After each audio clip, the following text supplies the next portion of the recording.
Il est midi, bonjour à tous, ravi de vous retrouver en ce 29 août. C'est l'heure de votre journal que l'on entame avec les principaux titres de l'actualité. La rentrée scolaire a été fixée pour le 21 septembre, une date arrêtée en Conseil des ministres hier sous la présidence du président de la République, chef suprême des forces armées, ministre de la Défense nationale, Abdelmadjid Tebboune.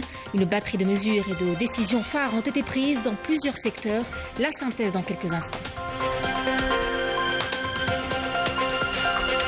Nous sommes à quelques semaines de la rentrée scolaire. Plusieurs structures viendront renforcer le secteur de l'éducation nationale. Nous irons à Médéa, qui est sur le point de réceptionner de nouveaux établissements qui soulageront les écoles sous pression de la région et amélioreront les conditions de scolarisation des élèves.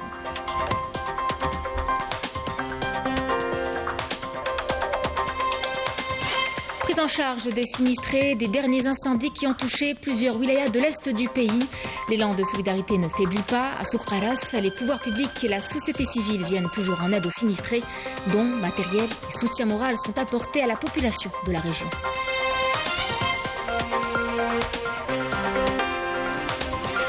Nous irons par la suite à Tiaret, qui a connu une récolte céréalière sans précédent. 1 800 000 quintaux de céréales, toutes variétés confondues, ont été produites.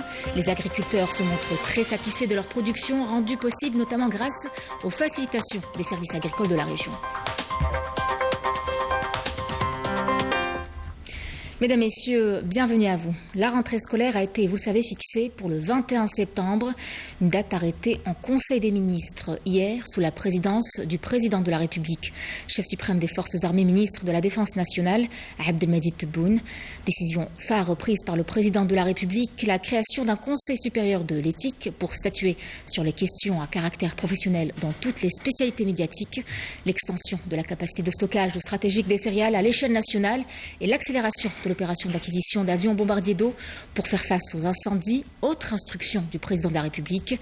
Dans le même sillage, il a été ordonné l'accélération de l'indemnisation des agriculteurs affectés par les derniers incendies avant le début de la saison agricole. En tout cas, une batterie de mesures et de décisions ont été prises. La synthèse avec Yasmine Massoudi. À l'entame de la réunion, le président de la République, Abdelmadjid Tebboune, et les membres du gouvernement ont observé une minute de silence à la mémoire des victimes des récents feux de forêt.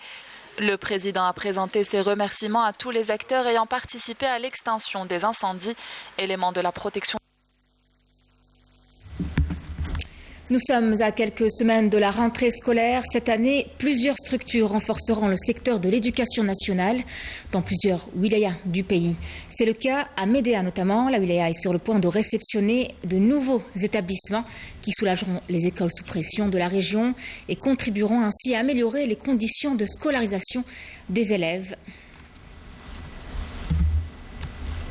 جديدة للكتاب المدرسي من حيث التوزيع وإبعاد مضامين. شدد السيد الرئيس على دور المجلس الأعلى للصحافة لتحديد الفئات بالشروع في مراجعة منحة البطالة ومستحقيها وأجور العمال ومنح المتقاعدين بما يتناسب مع التوازنات المالية. Les élèves de la commune de Bouaïch à Médéa ont enfin un lycée près de chez eux. Une nouvelle infrastructure scolaire qui vient renforcer le secteur de l'éducation dans cette wilaya sur les établissements éducatifs déjà opérationnels. Nous avions beaucoup souffert. Nos enfants étaient obligés de parcourir plus de 26 km jour pour rejoindre leur lycée.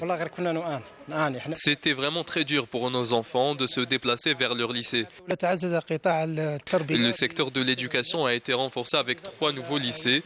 Le premier dans la commune de Bouaïch, construit selon les normes. Ce lycée est doté de 14 classes et 4 laboratoires, une salle d'informatique, une salle de musique et une bibliothèque, une salle de dessin, ainsi qu'un amphithéâtre et une cantine. Dans la commune d'El Barouaguia, le nouveau quartier de Chorfa vient de se doter d'une nouvelle école primaire répondant aux critères du programme national. Auparavant, les enfants de ce quartier marchaient sur plusieurs kilomètres pour arriver à leur école. Le secteur de l'éducation nationale de la wilaya de Médéa s'est doté de 9 groupements scolaires, 3 lycées, 3 CEM ainsi que 5 cantines scolaires, à savoir 3 dans des collèges et 2 dans des lycées. Et afin d'assurer une rentrée scolaire dans les meilleures conditions, les autorités concernées devraient assurer la gratuité des manuels scolaires et verser début septembre une prime de rentrée aux enfants des familles nécessiteuses. Vous l'avez remarqué, on rencontre quelques soucis techniques. Du coup, on revient au Conseil des ministres hier. Donc, je vous en parlais tout à l'heure. Une batterie de mesures et de décisions ont été prises par le président de la République, Abdelmadjid Tebboune, Yasmine Massoudi. À l'entame de la réunion, le président de la République, Abdelmadjid Tebboune, et les membres du gouvernement ont observé une minute de silence à la mémoire des victimes des récents feux de forêt. Le président a présenté ses remerciements à tous les acteurs ayant participé à l'extinction des incendies, éléments de la protection civile, agents des forêts, les différentes unités de l'armée nationale populaire, les volontaires et tous les Algériens qui ont confirmé encore une fois la solidarité de l'unité nationale à travers cet élan de solidarité. Le président a ordonné l'accélération de l'opération d'acquisition des avions bombardiers d'eau, l'Algérie devant réceptionner le premier avion en décembre prochain et le deuxième durant le premier semestre de 2023. Le président de la République a donné des instructions pour l'accélération de l'indemnisation des agriculteurs affectés avant le début de la saison agricole, en leur assurant tous les moyens nécessaires ainsi que l'indemnisation du reste des victimes des récents incendies à travers un recensement minutieux associant les autorités locales. Et afin d'œuvrer rapidement à l'augmentation du rendement de la production par hectare de blé et d'orge, il serait impératif de lancer une campagne nationale avec l'association de tous les acteurs des collectivités locales et des agriculteurs dans l'objectif d'atteindre une moyenne de production de 30 à 35 quintaux par hectare. Le président de la République a en outre ordonné l'extension de la capacité de stockage stratégique des céréales et de mettre en place une commission nationale supervisée par le Premier ministre et présidée par les walis, chacun dans sa wilaya, pour assurer un suivi direct de la campagne moisson-battage. Des instructions ont été également données au ministère de l'Agriculture et du Commerce pour faciliter les échanges dans le domaine de l'élevage de bétail et de production de viande rouge avec les pays africains afin de parvenir à une diversification de la production et à un équilibre des prix. La date de la rentrée scolaire 2022-2023 a été officiellement fixée au mercredi 21 septembre 2022. Le président a donné instruction au Premier ministre à l'effet d'assurer la coordination entre les secteurs de l'éducation et de la santé en vue de tenir une réunion dans le meilleur délai avec la participation des associations des parents d'élèves afin de statuer sur la possibilité de reprise des cours selon le système habituel. Et poursuivre les mesures d'allègement du cartable et d'assurer une bonne préparation pour entamer l'enseignement de l'anglais aux classes de 3e année primaire dès cette année scolaire, en assurant que l'État continuera à soutenir les franges vulnérables afin d'assurer la gratuité de l'éducation et de l'enseignement.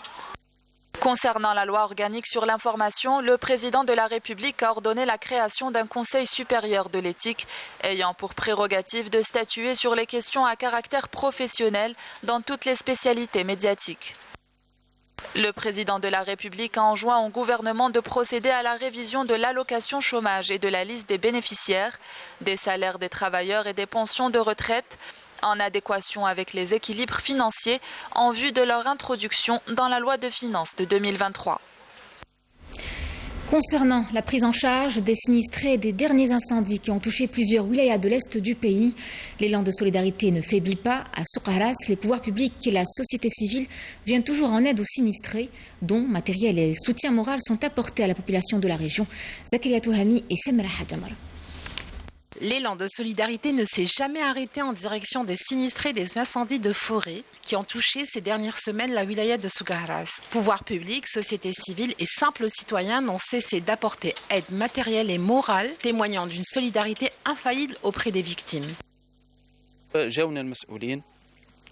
Nous avons reçu le soutien et de l'aide de la part de diverses associations de bienfaisance et des autorités locales.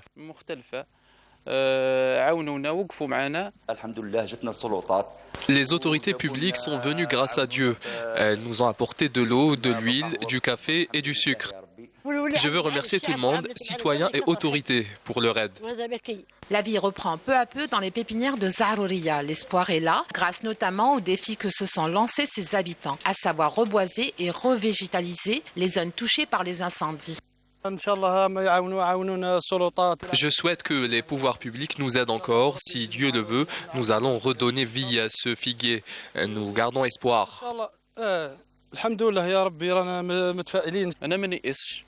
Je garde espoir, je ne baisse pas les bras, je vais tout replanter. Mon jardin, je l'ai hérité de mes ancêtres, je vais l'agrandir encore plus. Grâce à Dieu, les choses sont en train de rentrer dans l'ordre. On voit que tous ont repris des activités.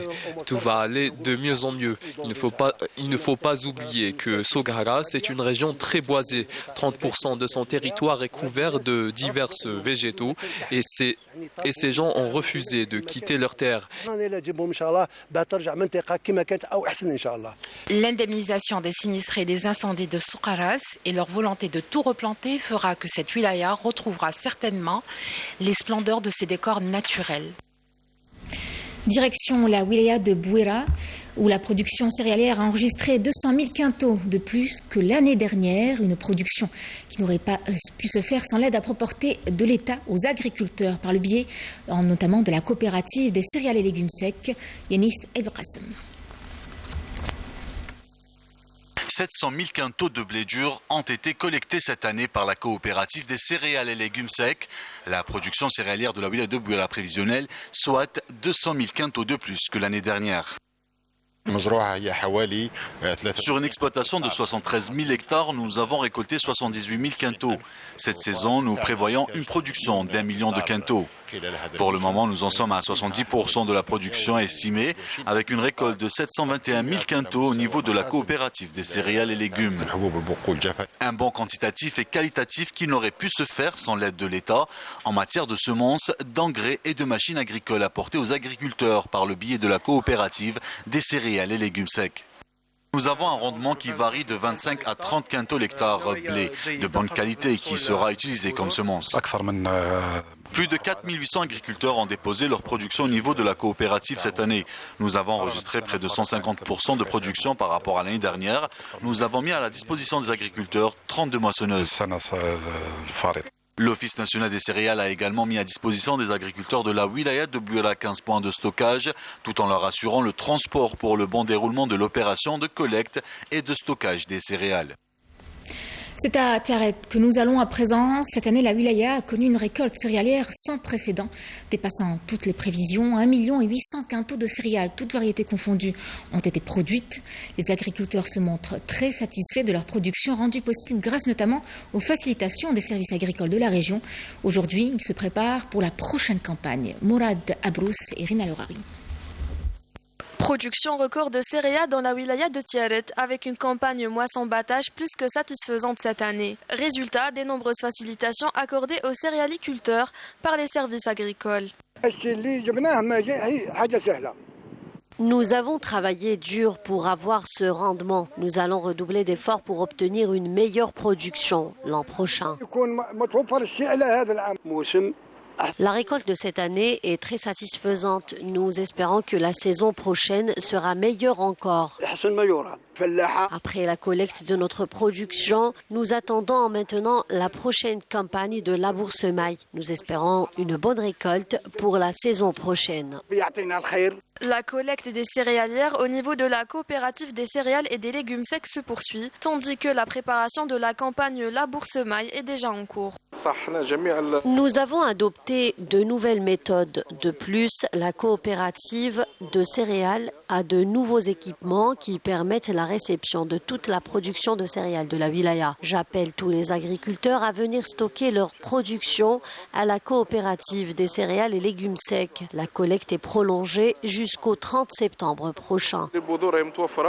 Nous avons récolté un total de 1 800 000 quintaux de céréales, toutes variétés confondues. Une récolte qui s'est déroulée dans de bonnes conditions. Force est de constater que la campagne 2022 de moisson-battage a dépassé toute prévision, un record de production qui permettra à coup sûr d'assurer l'approvisionnement non seulement du marché local, mais également le marché national en blé dur, blé tendre et en orge et seigle. Toujours à Tiaret pour vous parler d'une unité de production de plaques en PVC qui est entrée en exploitation il y a quelques jours. C'est la première du genre en Algérie. Elle compte alimenter le marché local dans un premier temps avec au moins 11 000 tonnes de plaques en PVC par an pour ensuite augmenter ses capacités de production à 17 000 tonnes de PVC par an avec un produit qui répond aux exigences des normes internationales. Walid Yousfi. C'est la toute première unité de production de plaques en PVC en Algérie. Cette usine implantée dans la zone industrielle de Tiaret est le fruit d'un partenariat algéro-turc. Elle est entrée en exploitation jeudi dernier et dispose d'une capacité de production qui dépasse les 11 000 tonnes par an, soit 35 tonnes de plaques en PVC par jour. Nous avons fait notre unité de production ici qui va pratiquement répondre à toutes les demandes. Ce n'est jamais possible d'avoir 100% d'un marché local, mais on veut être le plus grand joueur de ce marché. C'est la seule usine de production de PVC sur tout le territoire national. Ils ont l'exclusivité en matière de fabrication et de distribution en Afrique avec la société mère Adopen basée en Turquie. Nous avons pu lever les obstacles sur 16 investissements, dont celui-ci qui est entré en exploitation depuis peu. Grâce à une main-d'œuvre qualifiée 100% algérienne, cette entreprise projette d'augmenter ses capacités de production pour atteindre les 17 000 tonnes de PVC par an, un produit conçu selon les normes internationales. J'ai eu une formation en Turquie pour me perfectionner dans ce domaine. Je remercie cette entreprise de nous avoir donné l'opportunité de travailler ici. Notre objectif à long terme est de se passer totalement de l'importation de plaques en PVC. Après l'extension de notre usine, nous comptons atteindre les 170 postes d'emploi directs. Une extension qui permettra aussi de renforcer la présence de leur production sur le marché local et d'apporter une nouvelle dynamique à l'économie de la wilaya. Le Premier ministre éthiopien Abiy Ahmed Ali poursuit sa visite officielle de 2 jours en Algérie. Hier après-midi, le Premier ministre éthiopien a déposé au sanctuaire du martyr à Alger une gerbe de fleurs devant la stèle commémorative.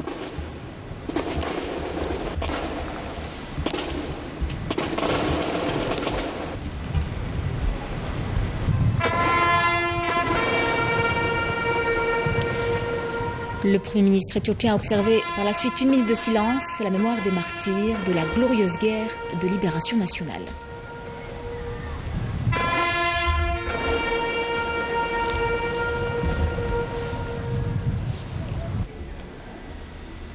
Abiy Ahmed Ali s'est par la suite rendu au Musée national du Moudjahid où des explications détaillées lui ont été fournies sur les différentes étapes qui ont marqué l'histoire de l'Algérie, notamment son combat pour le recouvrement de sa souveraineté nationale.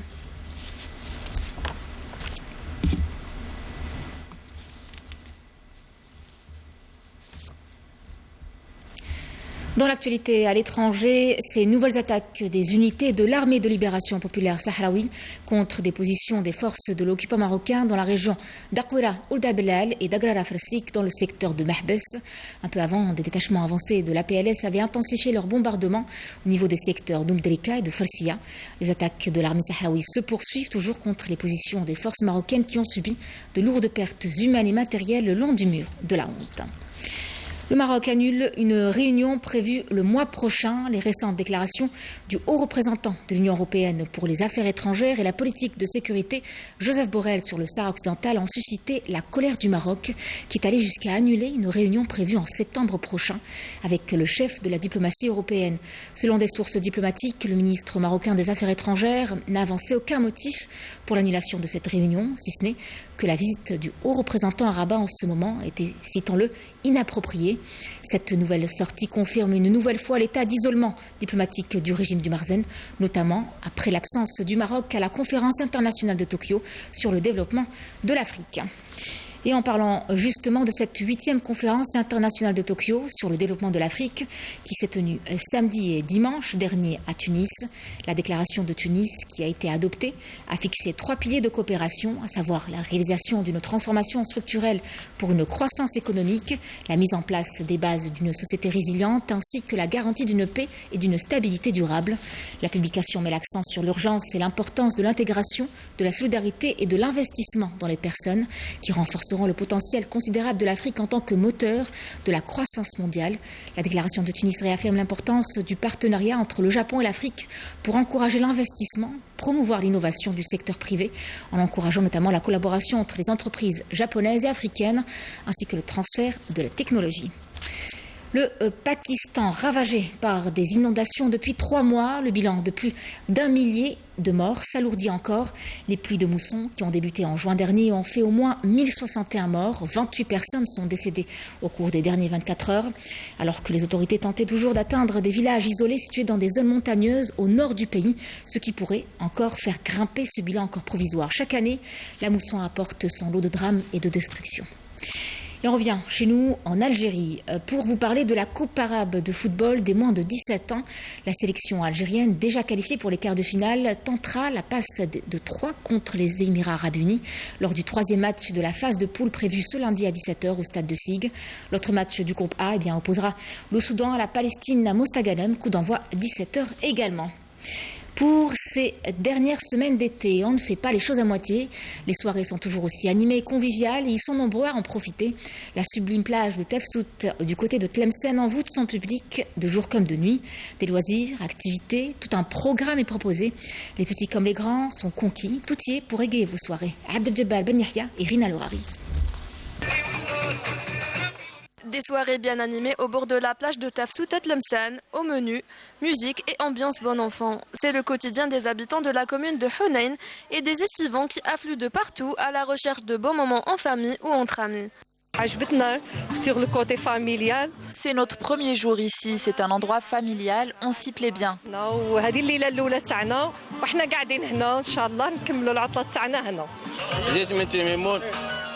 Je suis venue de Timimoun pour passer des vacances ici. Nous avons visité plusieurs endroits comme l'Elesti et la Marsa Ben Mehdi. C'est le lieu touristique idéal pour passer un séjour en famille. Bienvenue à tous. Je me suis donné tous les moyens pour venir en Algérie, voir le pays. Je trouve que c'est un très beau pays et la preuve en est ici même à Hunayn où c'est une petite ville et qui organise un gala. Beaucoup de musique, du folklore. Je suis venue avec ma famille. Nous avons passé la journée à la plage et là nous sommes venus à cette soirée. De la musique tirgui, du chabé en passant par la musique classique algérienne, un riche programme proposé par une pléiade d'artistes pour le plus grand plaisir du public. Les familles étaient nombreuses. Nous espérons avoir été à la hauteur de notre public et que les 2 dernières soirées vont bien se passer. La direction de la culture a tracé un programme varié afin d'offrir aux estivants des soirées et spectacles divertissants.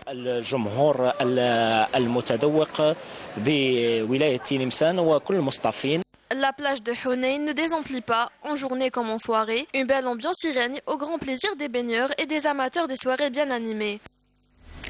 Et on termine avec l'habit traditionnel Naili, jalousement préservé à Djelfa. Cette tenue séculaire a quelque peu été revisitée par les femmes de la région. Gros plan ce midi sur l'une des plus belles et plus délicates tenues traditionnelles du pays. Mohamed Abi Ismail et Semra Hadjama. Réservoir d'art et de savoir-faire, le costume traditionnel Naili fait partie intégrante du patrimoine national. Une tenue jalousement préservée par ces femmes Naili, véritables gardiennes du patrimoine. Séculaire, cet habit traditionnel a toutefois subi quelques modifications en vue de le mettre au goût du jour.